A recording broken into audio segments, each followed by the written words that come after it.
In the name of God, the merciful, the compassionate, and from Him do we seek help.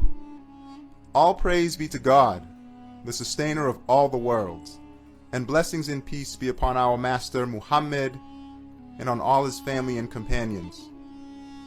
Brother, you wanted a few words of advice from me, so listen to a few truths included in 8 short stories, which, since you are a soldier, are in the form of comparisons of a military nature.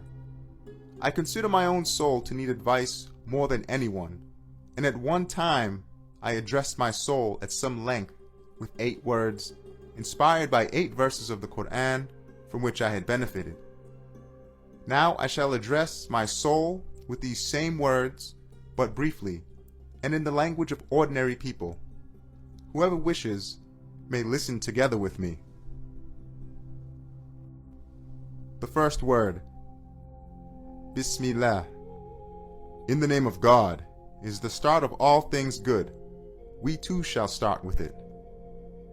Know, O my soul, just as this blessed phrase is a mark of Islam, so too it is constantly recited by all beings through their tongues of disposition. If you want to know what an inexhaustible strength, what an unending source of bounty is Bismillah, listen to the following story, which is in the form of a comparison. It goes like this.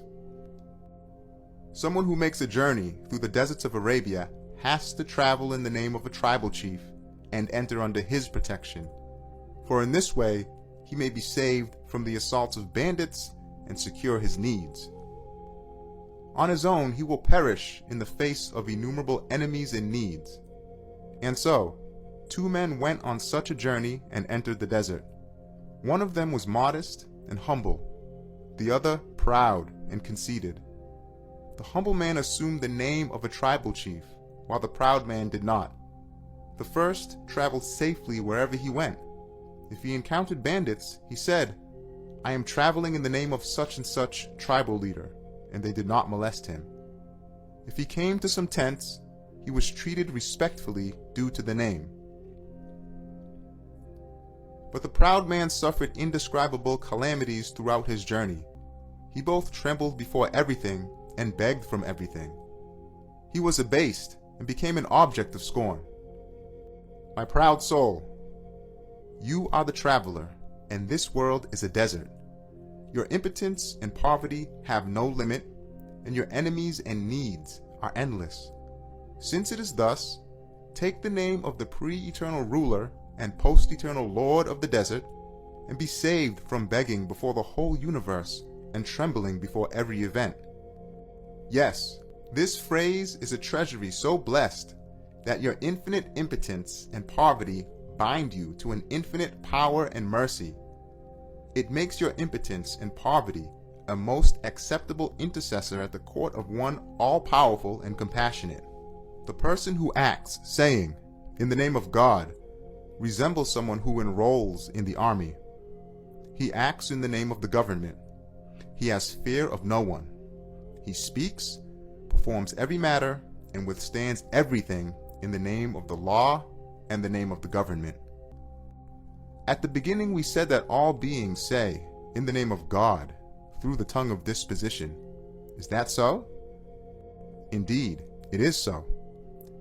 If you were to see that a single person had come and had driven all the inhabitants of a town to a place by force and compelled them to work, you would be certain that he had not acted in his own name and through his own power, but was a soldier, acting in the name of the government and relying on the power of the king.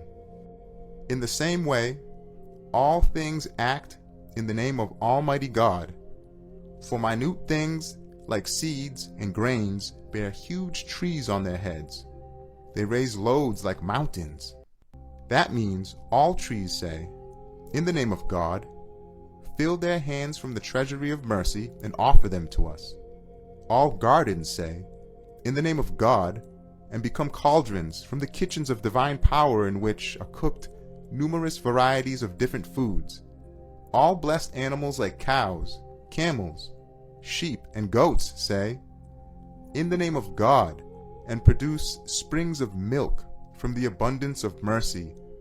offering us a most delicate and pure food like the water of life in the name of the provider. The roots and rootlets, soft as silk, of plants, trees, and grasses say, in the name of God, and pierce and pass through hard rock and earth. Mentioning the name of God, the name of the most merciful, everything becomes subjected to them.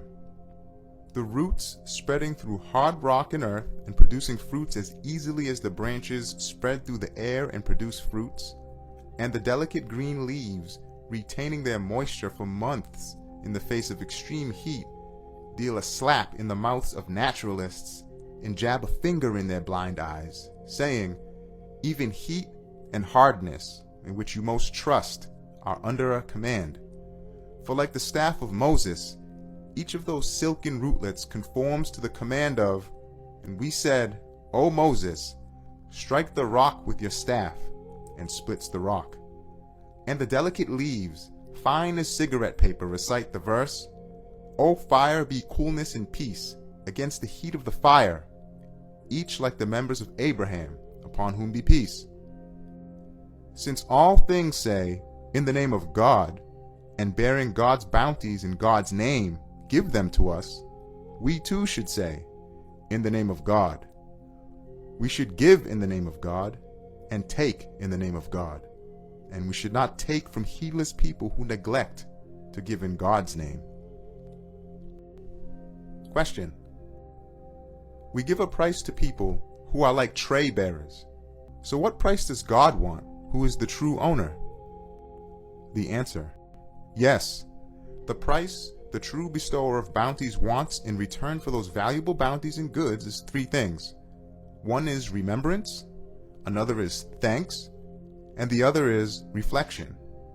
Saying, in the name of God at the start is remembrance, and all praise be to God at the end is thanks, and perceiving and thinking of those bounties, which are priceless wonders of art, being miracles of power of the unique and eternally besought one and gifts of his mercy, is reflection. However foolish it is to kiss the foot of a lowly man who conveys to you the precious gift of a king, and not to recognize the gift's owner, it is 1,000 times more foolish to praise and love the apparent source of bounties, and forget the true bestower of bounties. O my soul, if you do not wish to be foolish in that way, give in God's name, take in God's name, begin in God's name, and act in God's name. And that's the matter in a nutshell.